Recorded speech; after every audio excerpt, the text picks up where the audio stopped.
하나님의 말씀은 시편 89편 27절에서 37절의 말씀입니다.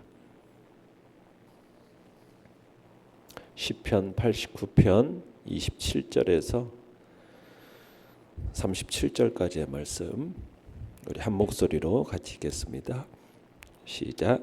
내가 또 그를 장자로 삼고 세상 왕들에게 지존자가 되게 하며 그를 위하여 나의 인자함을 영원히 지키고 그와 맺은 나의 언약을 굳게 세우며 또 그의 후손을 영구하게 하여 그의 왕위를 하늘의 날과 같게 하리로다.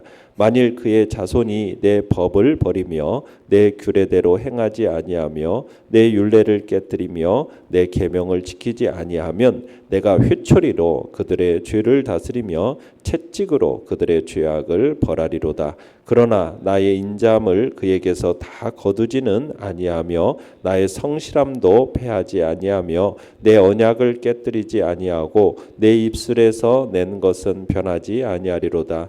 내가 나의 거룩함으로 한 번 맹세하였은즉 다윗에게 거짓말을 하지 아니할 것이라. 그의 후손이 장구하고 그의 왕위는 해같이 내 앞에 항상 있으며 또 궁창의 확실한 증인인 달같이 영원히 견고하게 되리라 하셨도다. 셀라. 아멘. 오늘 말씀의 제목은 변함없는 하나님의 약속이라는 제목으로 말씀을 나눕니다. 우리가 지금 보고 있는 지금 오늘 37절까지의 이야기는 하나님께서 다윗에게 수여하신 다윗 언약에 대하여서 회상하는 내용입니다. 내용 관찰 문제 1번을 보시면 하나님께서는 다윗에게 하신 약속이 무엇입니까? 자, 27절에서 29절을 보시면 하나님께서 다윗을 장자 맏아들로 삼아서 세상에서 가장 존귀한 왕이 되게 하시고 그 후손이 왕위를 영원히 이어가게 하시겠다. 그걸 약속을 하셨습니다. 자, 27절로 29절을 다시 한번 읽어봅니다. 시작.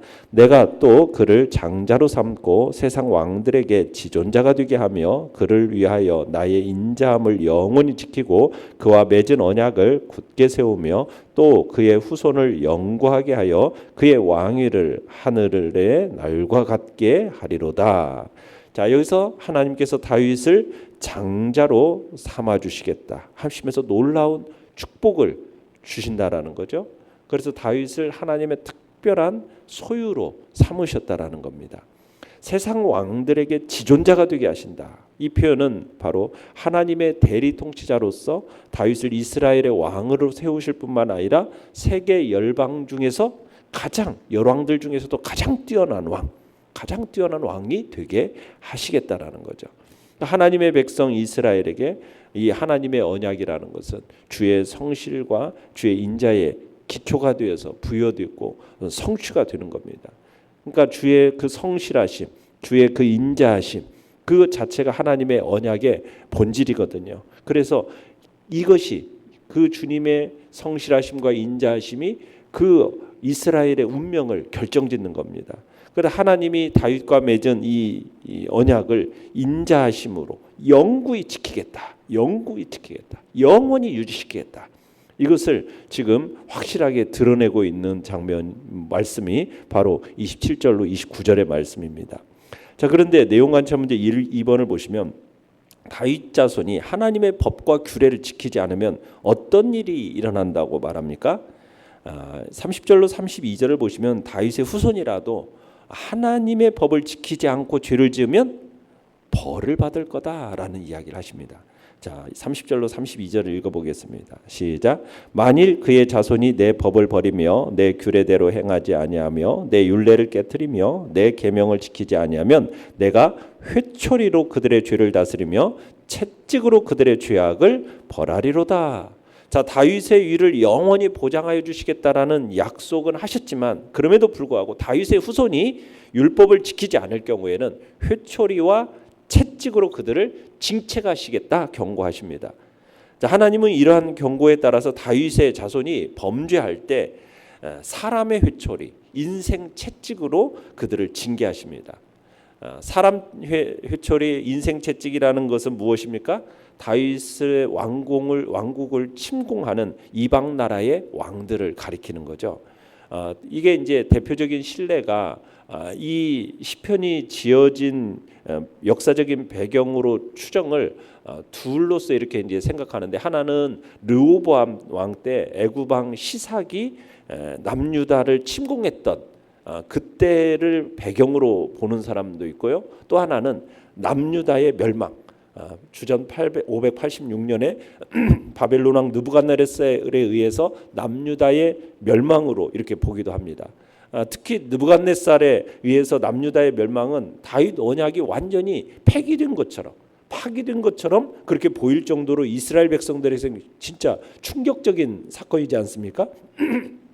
물론 이 남유다의 멸망은 다윗 언약이 완전히 파괴된 것을 의미하는 건 아니었어요. 왜냐하면 남유다의 멸망으로 비록 다윗 왕국은 멸망했지만 다윗의 위가 완전히 끊어진 것은 아니었기 때문입니다. 그러니까 하나님은 다윗의 자손 가운데 누구를 세우십니까? 만왕의 왕 예수 그리스도, 그분이 나게 하심으로써 다윗의 언약을 궁극적으로 이루셨거든요. 자, 그러면서 이제 계속해서 얘기하는 것을 우리가 보시면은 33절부터 보시면은 33절부터 한번 읽어볼까요? 37절까지 시작.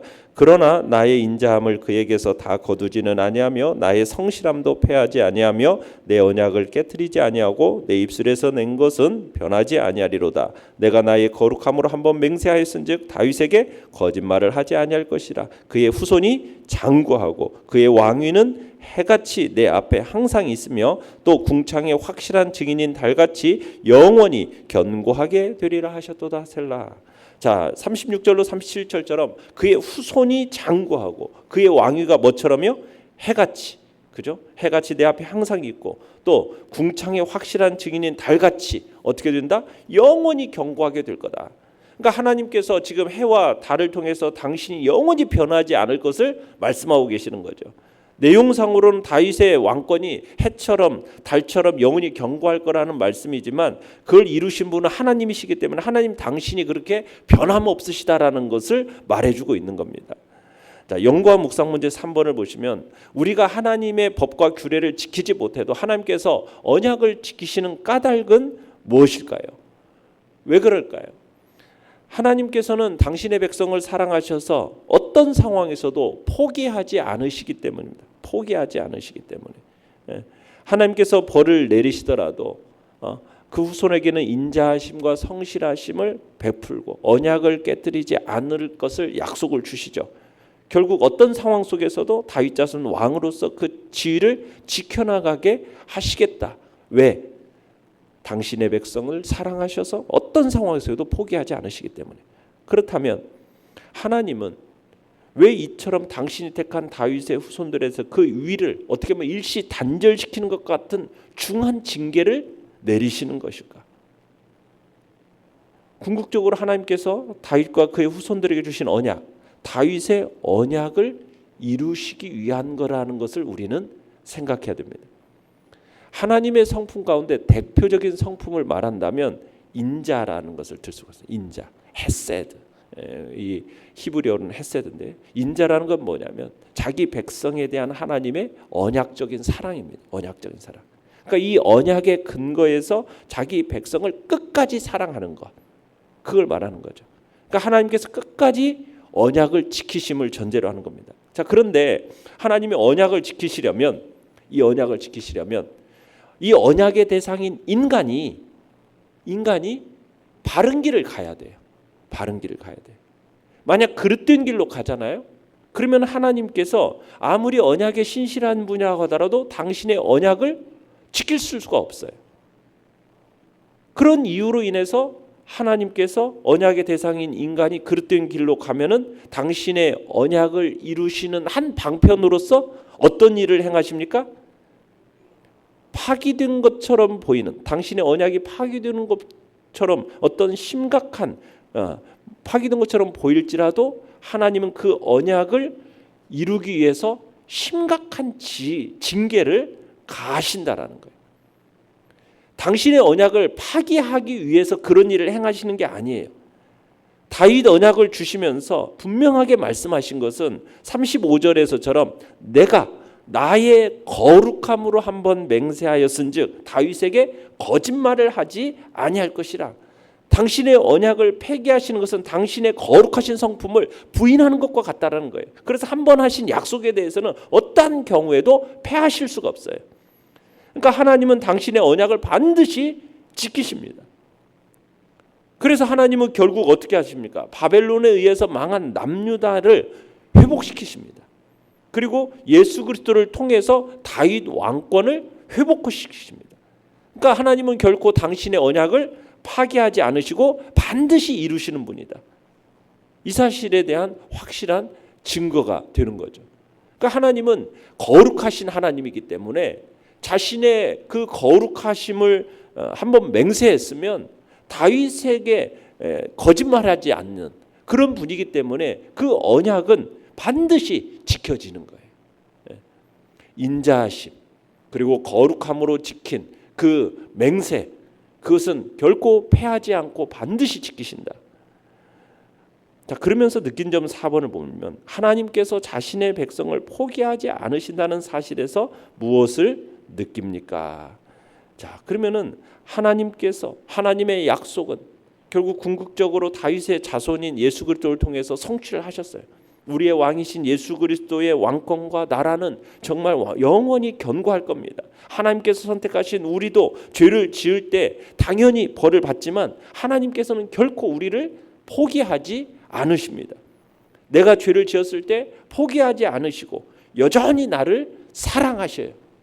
사랑하시면서 우리의 삶 속에 그 잘못된 길에 대한 어떤 일로서 그 사랑을 표현하십니까? 징계로서 사랑을 표현하십니다. 징계로서. 그러니까 하나님은 징계가 우리에 대한 미움이 아닙니다. 징계는 하나님의 우리를 향한 사랑의 또 다른 표현인 거예요. 우리를 향한 그 사랑이 영원하시고 포기하지 않는 그 하나님의 그에 대한 사랑에 대해서 우리는 우리 자신을 기꺼이 드려나가야 되는 거예요. 하나님은 오늘 우리에게도 예수 그리스도를 통해서 다윗 언약 이상으로 귀한 여러분 천국 언약을 우리에게 주셨어요. 하나님은 이 언약에 대해서 반드시 이루십니다. 신실하신 하나님은 당신의 언약을 결코 파기하실 수가 없어요. 문제는 하나님의 언약의 대상인 우리들인 거죠. 우리는 하나님의 언약의 그 대상으로서 마땅히 하나님의 언약을 지켜야 돼요. 하나님의 언약을 그러나 언약에 우리가 어떻게 보면 충실한 삶을 삽니까? 그러지 못한 경우가 많습니까? 그러지 못한 경우가 삶이 일수잖아요. 그럴 때 하나님께서 당신의 언약을 이루기 위해서 어떻게 하십니까? 우리를 하나님 앞에 합당한 자로 만들어내기 위해서 우리를 뭐 하실 수밖에 없다라는 거예요? 징계하실 수밖에 없다라는 거예요. 그 징계로 인해서 우리가 고난을 당하게 돼요. 사실 성도들 가운데 하나님의 징계를 당하지 않는 사람이 있을까요? 없을까요? 다 있습니다. 징계를 당하지 않는다면 진짜 그 사람은 하나님 앞에 완전한 사람이겠죠. 그런데 이 세상에 하나님 앞에 완전한 사람이 있어요? 없어요? 없어요. 다 허물이 있고 죄가 있고 연약함이 한계가 다 우리의 삶 속에 있게 마련이거든요. 그러면 하나님께서 그것을 어떻게 해요? 우리를 하나님 앞에서 흠없고 티 없는 자로 완전하게 하시기 위해서 하나님은 우리를 어떻게 하실 수밖에 없습니까? 징계하실 수밖에 없다라는 거예요.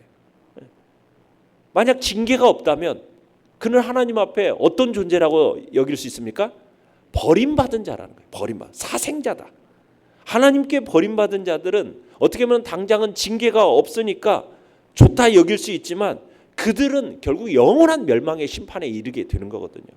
그러니까 우리는 하나님의 징계가 올 때 그것으로 인해서 하나님을 원망하지 말아야 돼요. 징계는 나를 향한 하나님의 또 다른 무엇이다? 사랑의 표현임을 우리는 기억해야 되는 거죠. 오히려 징계가 올 때 내가 하나님의 언약의 대상이구나. 하나님의 자녀였기 때문에 하나님이 이렇게 내 삶에 이런 징계를 허락하시는구나 하면서 우리는 기뻐해야 된다는 겁니다. 그러니까 하나님의 징계의 목적에 따라서 속히 우리는 어떻게 해야 되겠어요? 징계가 딱 오면 죄의 길을 속히 버리고 어떻게 해야 돼요? 하나님께로 돌아서고 우리를 하나님 앞에서 다시 한번 새롭게 회복시키는 일에 힘써야 되는 거죠. 그래서 잠언 3장 11절 지혜의 자는 내 아들아 여호와의 징계를 경히 여기지 말라. 그 꾸지람을 싫어하지 말라. 이렇게 얘기를 합니다. 히브리서에서는 뭐라고 얘기합니까? 주께서 그 사랑하시는 자를 징계하시고 그 받으시는 아들마다 채찍질 하심이라 하였으니 너희가 참음은 징계를 받기 위함이라. 하나님의 아들과 같이 너희를 대우하시나니 어찌 너희 아버지가 징계하지 않는 아들이 있으리요. 징계는 다 받는 것이거늘 너희에게 징계가 없으면 사생자요 참 아들이 아니라. 또 우리 육체의 아버지가 우리를 징계하여도 공경하였거든 하물며 모든 영의 아버지께 더욱 복종하여 살려 하지 않겠느냐. 저희는 잠시 자기 뜻대로 우리를 징계하였거니와 오직 하나님은 우리의 유익을 위하여 그 거룩하심에 참여하게 하시느니라. 그러니까 하나님의 우리를 향한 징계는 우리를 미워서 우리를 때려서 그래서 멸망시키려는 것이 아니라 우리를 사랑하시기 때문에 우리를 돌이켜서 하나님의 그 거룩하심에 참여하기 위한 하나님의 또 다른 방편이라는 것, 우리를 기억하면서 징계로 인하여서 실족하는 것이 아니라 원망하는 것이 아니라 우리는 바른 길로 가고 하나님의 그 천국 언약이 이루어지는 것을 목도하는 자리에 우리 모두가 있기를 간절히 바랍니다. 결단과 적용 5번입니다. 죄를 지어도 변함없이 사랑하시는 하나님께 어떻게 보답하겠습니까? 그 사랑에 감사해 오늘 무엇으로 하나님께 영광을 돌리겠습니까?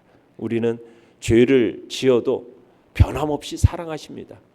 그 사랑이 때로는 징계라는 우리가 참 별로 달갑지 않은 그런 형태로 다가오지만 그것이 또한 하나님이 나를 향한 지극한 사랑의 표현임을 알고 하나님 앞에 그 은혜를 감사하고 또한 이 끝없는 나를 향한 포기하지 않으시는 그 하나님의 사랑을 내 마음속에 되새기면서 오늘도 내 자신을 하나님 앞에 모든 걸 드려 헌신하겠다라는 그런 결단이 우리 안에 있기를 간절히 바랍니다. 오늘의 기도 같이 읽겠습니다.